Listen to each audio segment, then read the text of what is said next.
Back in the old days, an operator had to stand in front of a machine just to check on it. Now there are alternative ways for monitoring with Weintek's CMTX HMI, which provides 3 distinct options, offering you flexibility when facing different situations. First, CMT Viewer.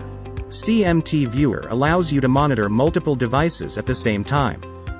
Also, multiple CMT Viewer devices can connect to the same CMTX HMI, while each of them works independently without conflicts. In addition, CMT Viewer is available as app on mobile devices, so it can be accessed quickly.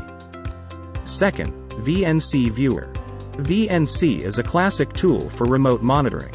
If you use VNC Viewer to monitor other devices already, then you can use it to connect to CMTX HMI as well. Third, WebView. WebView lets you view HMI screen on a web browser.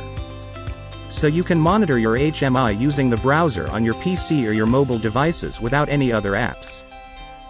On a side note, all 3 monitoring solutions just mentioned are protected by encryption security, so you can rest assured that your data is safe from cyber attacks.